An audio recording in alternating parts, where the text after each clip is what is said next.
नमस्कार, बहुत स्वागत है आपका आईएनएच 24/7 देख रहे हैं आप। मैं हूं आपके साथ मनीषा चौधरी। एशिया कप 2025 के फाइनल में भारत ने पाकिस्तान को 5 विकेट से हरा दिया है। जी हां, बताते आपको चले कि 9वीं बार खिताब अपने नाम इंडिया ने कर लिया है। पाकिस्तान ने पहले बल्लेबाजी करते हुए 146 रन बनाए, जिसके जवाब में टीम इंडिया ने 19.4 ओवर में लक्ष्य को हासिल कर लिया। शुरुआती झटकों के बाद तिलक वर्मा ने नाबाद 69 रन की शानदार पारी खेली। संजू सैमसन और शिवम दुबे ने भी अहम योगदान निभाया। आखिरी ओवर में तिलक और रिंकू सिंह ने मिलकर भारत को ऐतिहासिक जीत दिलाई। इस जीत के साथ पूरे देश में जश्न का माहौल देखा गया। भारतीय क्रिकेट कंट्रोल बोर्ड ने खिलाड़ियों और स्पोर्ट्स स्टाफ को 21 करोड़ रुपए का इनाम देने की घोषणा की। प्रधानमंत्री मोदी ने भी टीम इंडिया को बधाई दी और कहा कि नतीजा वही, भारत जीत गया। एशिया कप 2025 अब भारत के नाम है। हालांकि जीत के बाद एक बड़ा विवाद हो गया। टीम इंडिया ने पाकिस्तानी गृह मंत्री और एसीसी अध्यक्ष मोहसिन नकवी के हाथों से ट्रॉफी लेने से साफ साफ इनकार कर दिया। इसी बीच नकवी ने ट्रॉफी ग्राउंड से बाहर भिजवा दी गई। साथ ही करीब 2 घंटे तक ड्रामा चला और अंत में भारतीय टीम बिना ट्रॉफी के ही स्टेडियम से बाहर निकल गई। बीसीसीआई सचिव देवजीत ने बताया कि हमने फैसला किया था कि भारतीय टीम पाकिस्तान क्रिकेट बोर्ड के किसी भी अधिकारी से ट्रॉफी नहीं लेगी। पीसीबी चीफ की एशिया क्रिकेट काउंसिलिंग के चेयरमैन हैं और लिहाजा हमारे खिलाड़ियों ने उनसे ट्रॉफी या फिर मेडल स्वीकार नहीं किया। इसका मतलब ये नहीं है कि नकवी भारत की ट्रॉफी या फिर मेडल पाकिस्तान ले जाने के हकदार हो जाएंगे।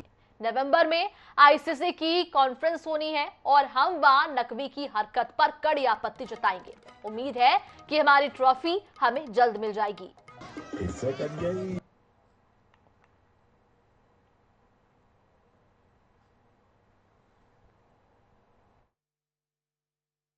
In fact, we have decided not to take the trophy from the ACC chairman, who happens to be one of the main leader of Pakistan. So we decided not to take it from him.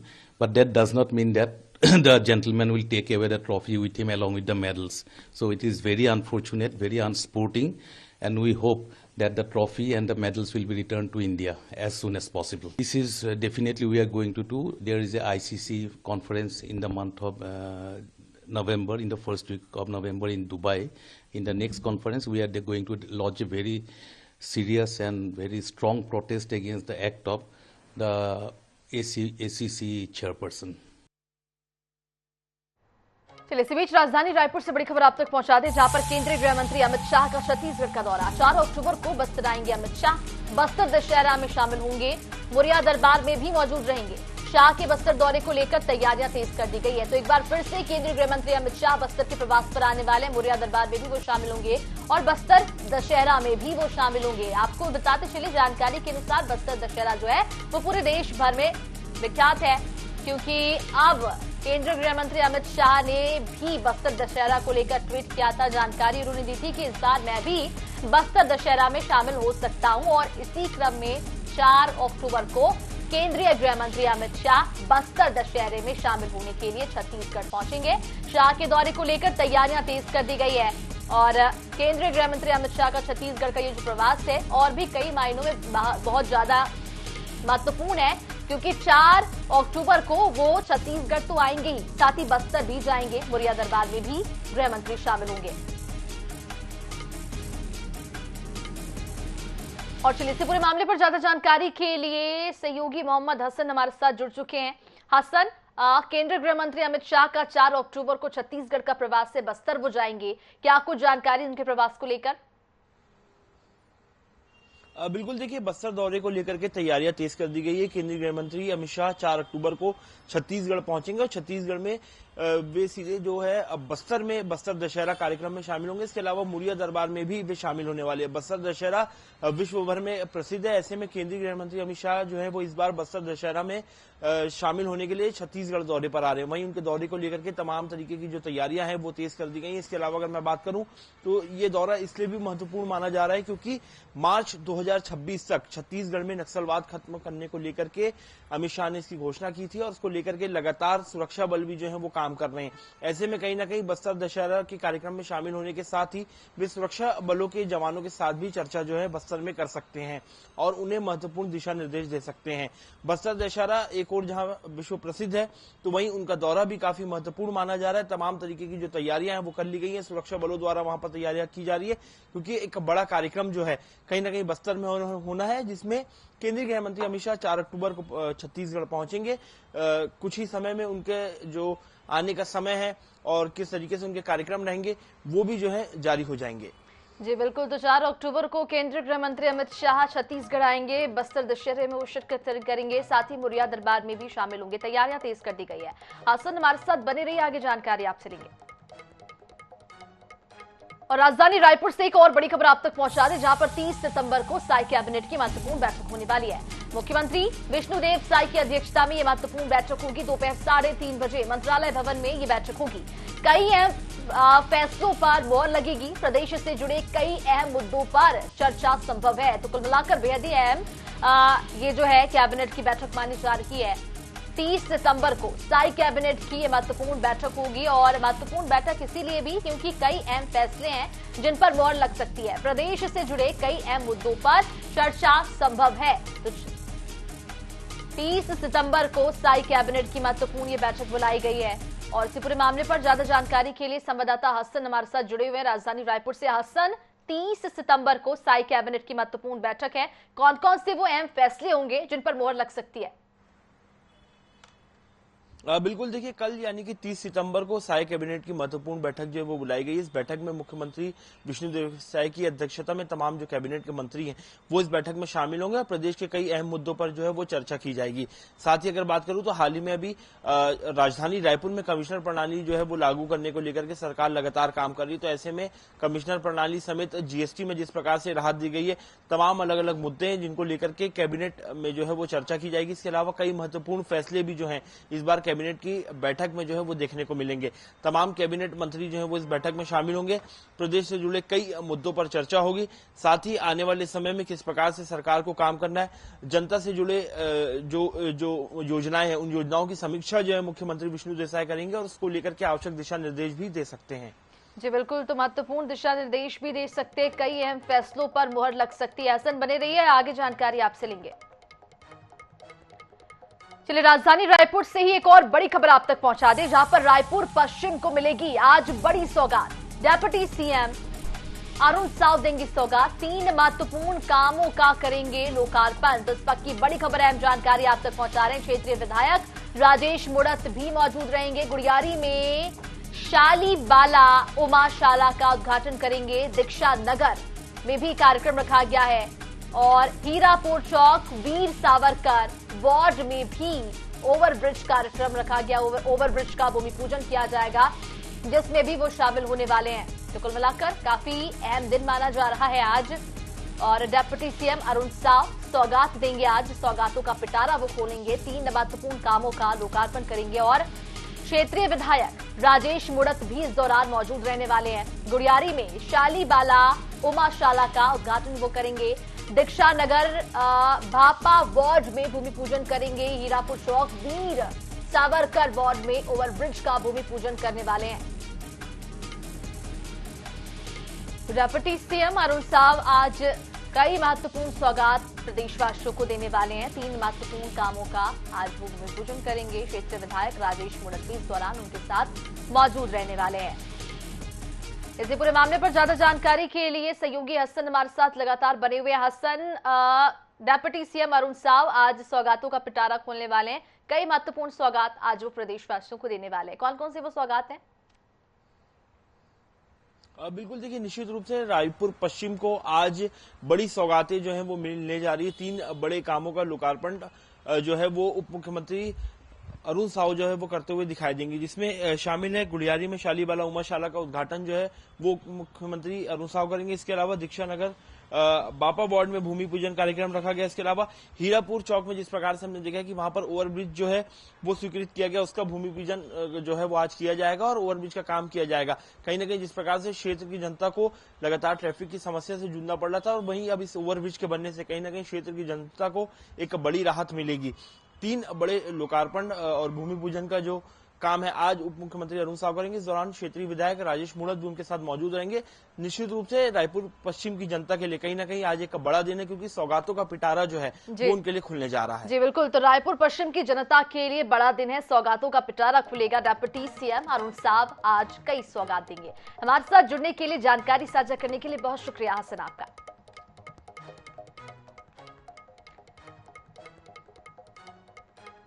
चलिए बढ़ते आगे, बात करेंगे केंद्रीय गृह मंत्री अमित शाह की। जी हां, अमित शाह ने एसपीएमआरएफ द्वारा आयोजित भारत मंथन 2025 नक्सल मुक्त भारत कार्यक्रम में शामिल वो हुए और इस दौरान उन्होंने कहा कि हाल ही में भ्रम फैलाने के लिए एक पत्र लिखा गया था, जिसमें कहा गया था कि अब तक जो कुछ हुआ वो एक गलती थी। युद्ध विराम की घोषणा की जानी चाहिए और हम आत्मसमर्पण करना चाहते हैं। युद्ध विराम नहीं होगा। अगर आप आत्मसमर्पण करना चाहते हैं तो युद्ध विराम की कोई भी जरूरत है ही नहीं। अपने हथियार डाल दीजिए, पुलिस एक भी गोली नहीं चलाएगी।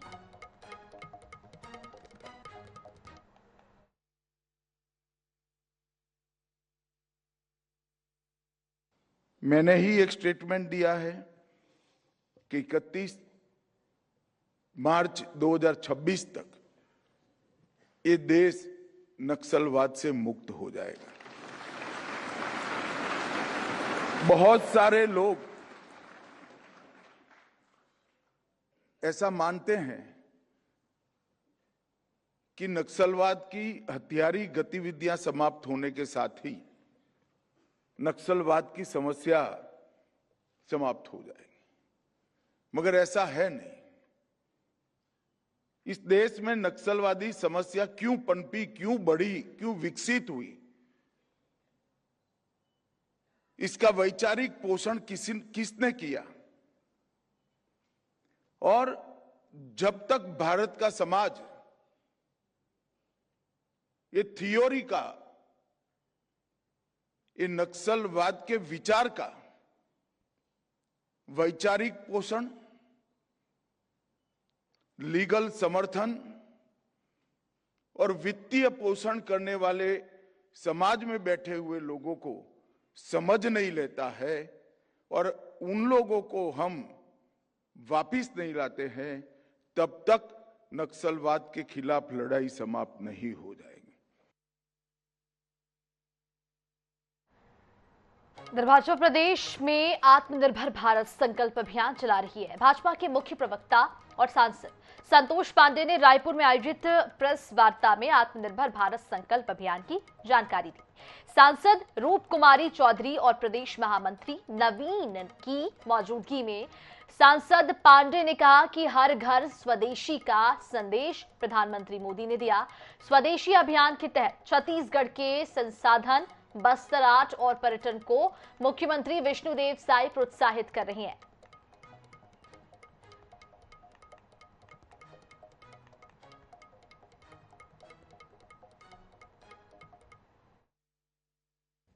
माननीय प्रधानमंत्री जी के नेतृत्व में हमारा देश प्रगति की ओर अग्रसर है। आत्मनिर्भर भारत की ओर हम बढ़ रहे हैं। हाल ही में ऐतिहासिक जीएसटी क्रांति और जीएसटी के पहले हम सब जानते हैं कि आयकर में विशेष छूट दी गई और 12 लाख तक की जो छूट थी वो हम सब के प्रगति और समृद्धि में सहायक हुई। सभी तरह से कर कानूनों का सरलीकरण किया गया जो विकसित भारत की मार्ग को प्रशस्त करता है। नागरिकों को राहत, व्यापार में सुगमता, सरलीकरण, ये 150 करोड़ नागरिकों के जीवन को आसान बनाता है। उनके जीवन को संवारने के उद्देश्य से मोदी जी काम कर रहे हैं। इधर छत्तीसगढ़ के पूर्व मुख्यमंत्री भूपेश बघेल रविवार को राजनांदगांव जिले के धर्मनगरी डोंगरगढ़ पहुंचे। नवरात्रि के अवसर पर पूर्व सीएम ने मां बंगलेश्वरी के दरबार में पहुंचकर विधि विधान के साथ पूजा अर्चना की और साथ ही प्रदेश की खुशहाली और जनता की मंगल की कामना की। इस दौरान उन्होंने भारतीय जनता पार्टी और मुख्यमंत्री विष्णुदेव साई पर निशाना साधा। भूपेश बघेल ने कहा कि नवरात्रि के समय मुख्यमंत्री साई डोंगरगढ़ और माता के दर्शन से दूरी बनाए हुए हैं। उन्होंने कहा कि जब से भाजपा की सरकार बनी है तब से प्रदेश की तस्वीर और तकदीर दोनों ही बिगड़ती जा रही है।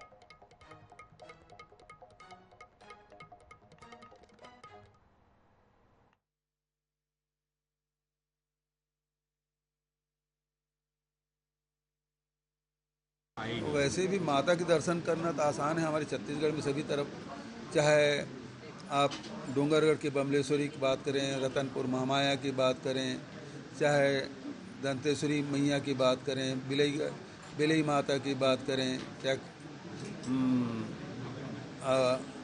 खल्लारी माता की बात करें, चारों तरफ विराज है। माता का दर्शन करना आसान है छत्तीसगढ़ में, विष्णु के दर्शन करना कठिन हो गया है। चलिए बात करेंगे भोपाल की, जहां पर सांसद आलोक शर्मा ने प्रधानमंत्री के मन की बात कार्यक्रम को मंगलवारा चौराहे पर स्वदेशी उत्पाद निर्माताओं के साथ सुना। इस दौरान उन्होंने परंपरागत तरीके से रोजमर्रा की जरूरतों का सामान बनाने वाले कारीगरों से बातचीत की, साथ ही उनका सम्मान किया। सांसद शर्मा ने इस दौरान स्वयं भी कारीगरों के साथ मिट्टी का दीपक घड़ा बनाने का प्रयास किया।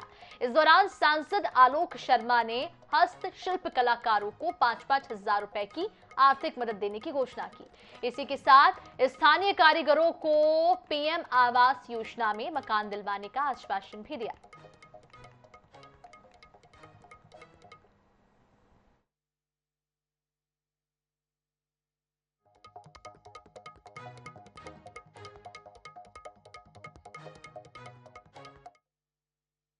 स्वदेशी उत्पाद को बढ़ावा देने का काम कर रहा है। मैंने अपने सांसद सुरक्षा अनुदान से ऐसे कारीगरों को उनकी प्रतिभा को बढ़ाने के लिए 5-5 हजार रुपए की सुरक्षा अनुदान की राशि स्वीकृत की है।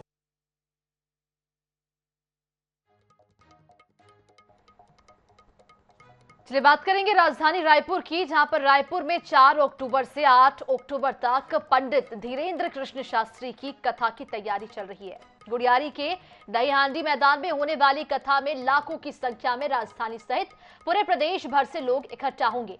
इस कथा में 5 लाख से ज्यादा श्रद्धालुओं के आने की उम्मीद है, जिनके रहने खाने पीने का इंतजाम पंडाल में ही किया जा रहा है। इसके लिए 3 अलग अलग डोम बनाए जा रहे हैं। राजधानी रायपुर में धीरेन्द्र कृष्ण शास्त्री की जो है कथा होने वाली है, उसके लिए हमारे साथ जो है बसंत अग्रवाल जी मौजूद हैं। हम उन्हीं से सीधे बातचीत कर लेंगे और जानेंगे कि क्या कुछ तैयारी होने वाली है। सर, तैयारियां अंतिम चरण पे पहुंच रही हैं, क्या कुछ तैयारी? अद्भुत है, इस बार का माहौल और अद्भुत है, क्योंकि जब जब महाराज जी आए हैं तब पिछली बार संख्या से 10-10 गुना का इजाफा हुआ है। निश्चित रूप से सनातनियों में जागरूकता है और ऐसा महाकुंभ लगने वाला है इस गुड़ियारी में, बाबा जी गुड़ियारी वाले हनुमान जी के आशीर्वाद से, कि सभी सनातनी इस दिव्य महाकुंभ में डुबकी लगाएंगे। महाराज जी 3 तारीख को आएंगे। यहाँ हम भारत माता चौक से उनको स्वागत करते हुए, सभी समाज के प्रमुख स्वागत करते हुए यहाँ तक लाएंगे और 4 तारीख से कथा प्रारंभ हो जाएगी। दिव्य दरबार कब लगेगा महाराज जी बताएंगे। सभी आने वाले आगंतुकों के लिए भोजन की व्यवस्था, आवास की व्यवस्था, पार्किंग की व्यवस्था सब निःशुल्क है, क्योंकि यह धर्म का कुंभ है। यहाँ सारी चीजें हम लोग व्यवस्था करेंगे, सभी पूरी समिति मिलकर व्यवस्था करेगी। लाखों लोगों की आने की उम्मीद है। प्रतिवर्ष देखे हैं आप, पहले भी कथाओं में देख चुके हैं। निश्चित रूप से आस्था का जन समुद्र लगेगा। पुलिस प्रशासन से हमने निवेदन किया है और पुलिस प्रशासन निश्चित रूप से संपूर्ण व्यवस्था बनाएगी।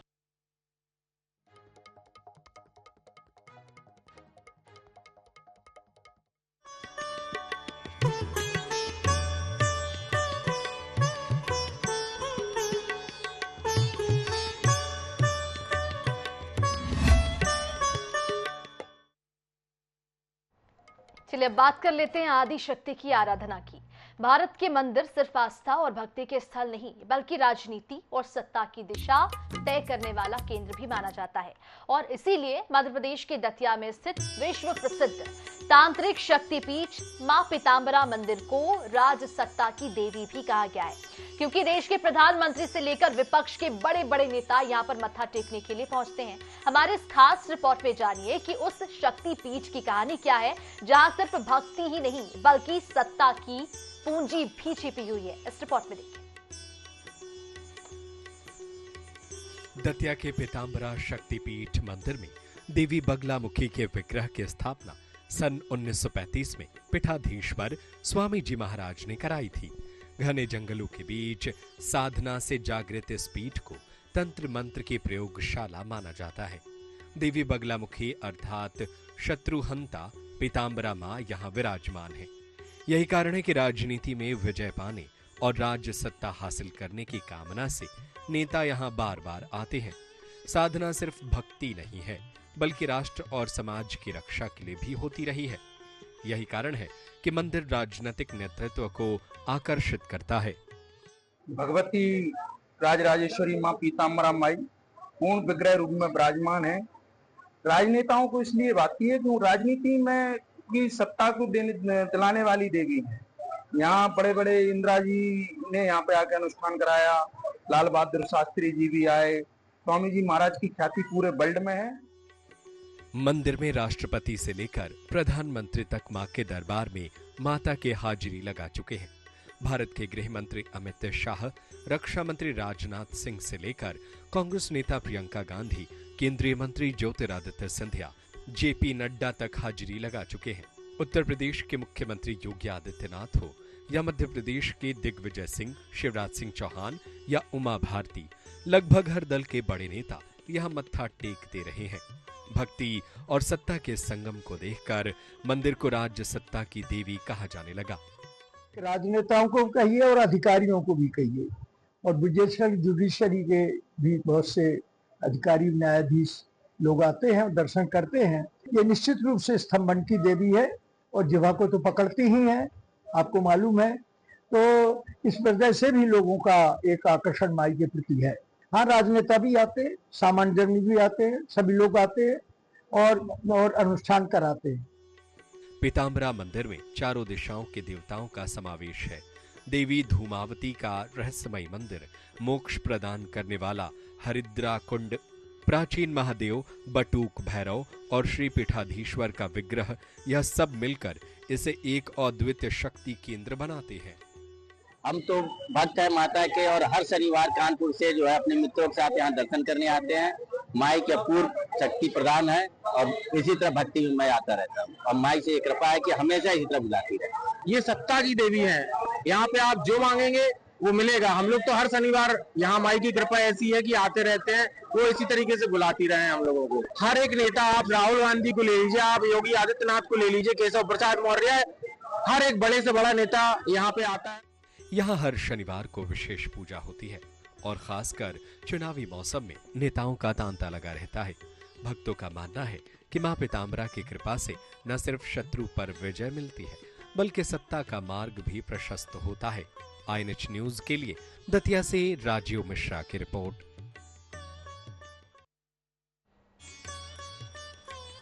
और इसी के साथ फिलहाल इस बुलेटिन में इतना ही। देश और दुनिया की तमाम खबरों के लिए बने रहिए INH 24/7 के साथ। नमस्कार।